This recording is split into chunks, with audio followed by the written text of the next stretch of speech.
You constantly want to be marketing, right? Because we are in the marketing business and you want a steady flow of leads coming in. You don't want to turn that faucet off.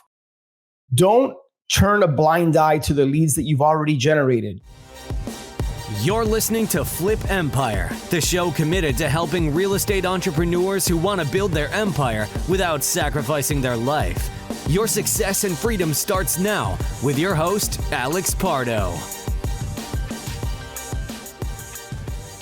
Welcome back, my friends. I appreciate you tuning in to another masterclass here on the Flip Empire show. And my name's Alex Pardo. If hopefully you've been joining us for a while, but if not, welcome to the show, guys. It's always my aim and goal to add as much value as possible to help you grow your business and to help you live the kind of lifestyle you want and ultimately enjoy time freedom. I really find, after having worked with so many investors and entrepreneurs throughout the years, as their coach, being a part of high-level communities, speaking to people that are interested in getting involved in real estate, specifically now storage, I find what people ultimately want is time freedom.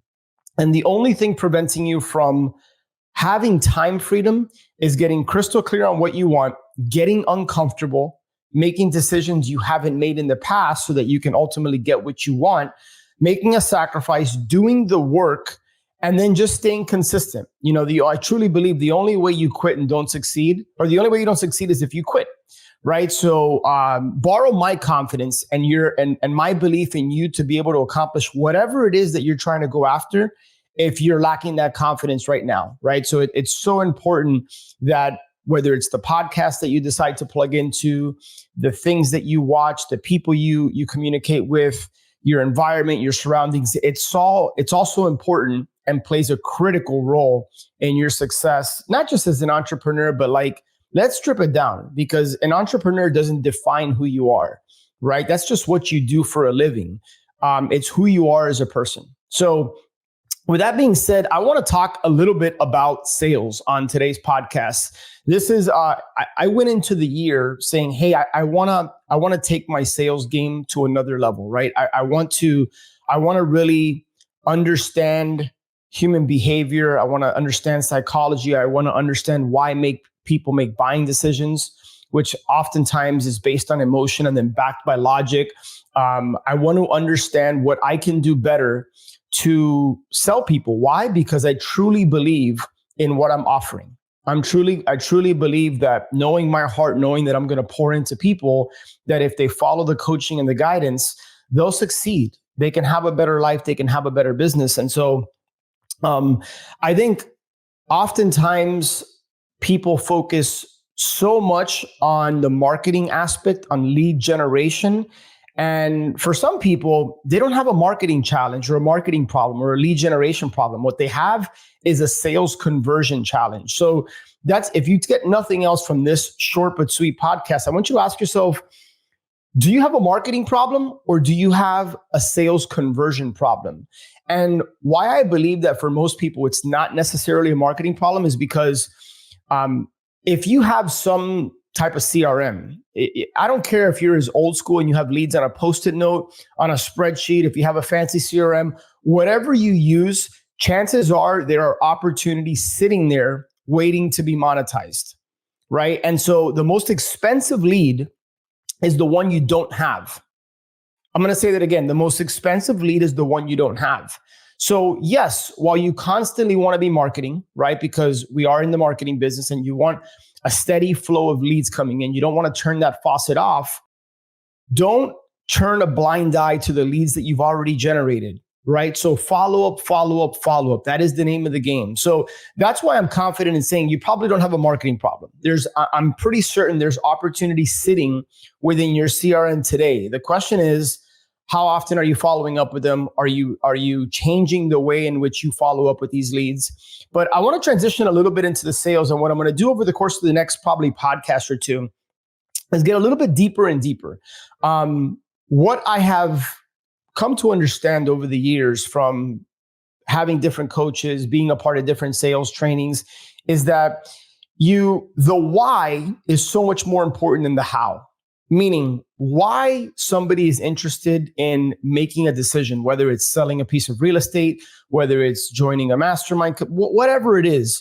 what is their desire? What is their goal? What is their motivation that is driving them to consider to make a change or to make a certain decision?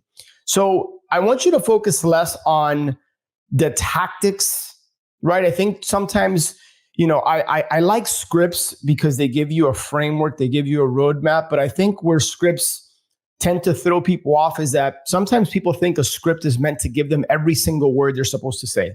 Or they think that a script contains these magical unicorn type words that's just going to get a seller to trip over and sell you their house at 30 cents on the dollar or sell you their piece of real estate. That's not what it is. An unrehearsed script is what people don't like, but a script is really meant to just give you some guardrails. And the way that I like to think about a script is in 3 segments. I like to think about the agenda. I like to think about the pre-qualification, and then a commitment to close. So those are the 3 main steps within a script, right? It's like the agenda. You want to set the agenda from the beginning. You want to let them know why we're communicating, how much time we have. You're basically getting what's called an advanced agreement. Then you want to pre-qualify them, right? How are they planning on making a decision? Are they the decision makers?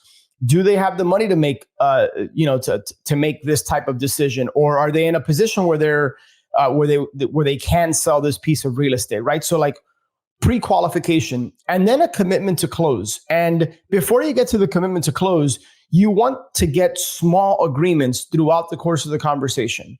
If you've ever seen that scene by Ben Affleck in the Boiler Room, where he's preaching to his young new brokers, and he's not really preaching, he's screaming at them, right? Great movie, The Boiler Room. And while it's, obviously it's not ethical what they're doing, they're a bunch of thieves. It's interesting, his approach. And he's like, just get a yes. Ask him about whatever, but you just want to get a yes. And I think what's really under it is that you want a series of small commitments before you can get to the big commitment.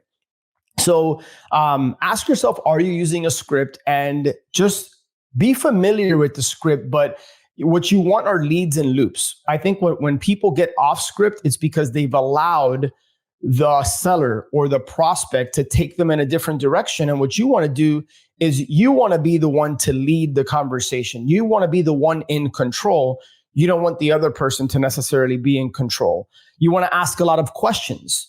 Again, it's so important that you get to the seller's needs and greeds, right? A sales coach of mine in the past has always said, what are their needs and greeds? Meaning, what is it that they ultimately want and desire, right? Why are they considering making whatever decision they're going to make? Whether, again, it's sell a storage facility, sell a property or a piece of real estate, get involved in some program.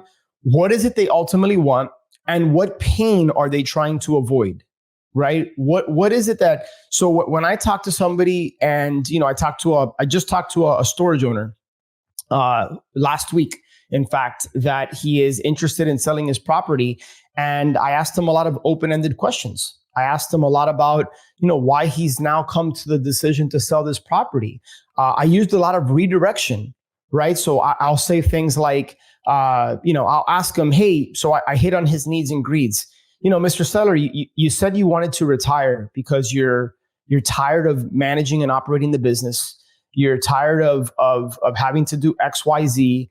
You want to travel and you don't have the time to travel with your family now. You want to see your grandkids. So I'm hitting on all his needs and greeds. 1, 2, 3, 4. If I could structure an offer for you that would allow you to do 1, 2, 3, 4, that isn't what you're looking for, is it? Right? So now I've redirected and he was like, no, that's exactly what I'm looking for. Right? So now I got a small commitment.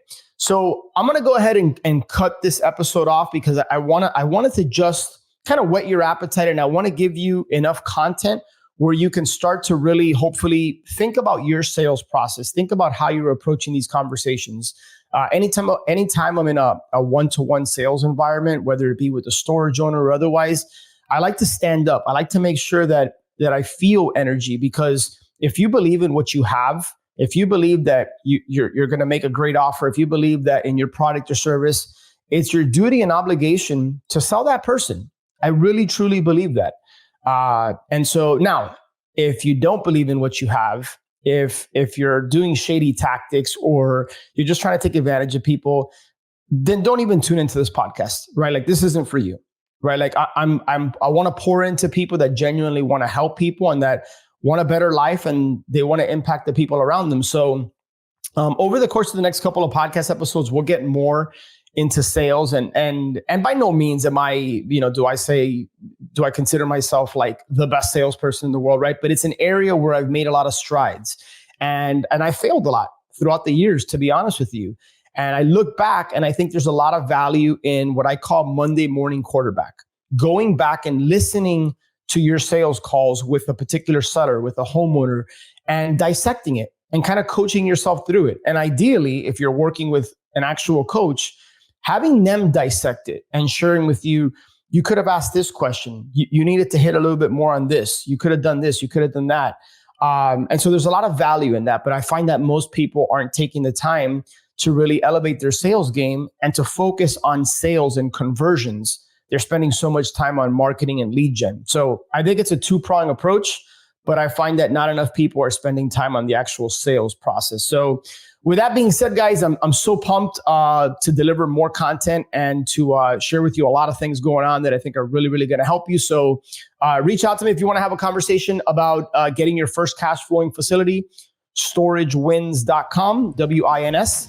And we'll go from there. Have an amazing day. I will talk to you soon. Hope you enjoyed that episode. But before you go, I've had a lot of people recently reach out to me wanting to learn more about Ascend, wanting to understand how the mastermind component works, how the coaching relationship works. And so right now we're actually on a waiting list. But what I would encourage you to do is if you think you're the right fit and you think you could benefit from being a part of our community, head over to ascendyoursuccess.com, watch the short video, and then just click the apply to join button below. And then we'll be in contact with you if and when a spot opens up. So really appreciate you listening to Flip Empire here. And I look forward to connecting with you on the next show. Take care.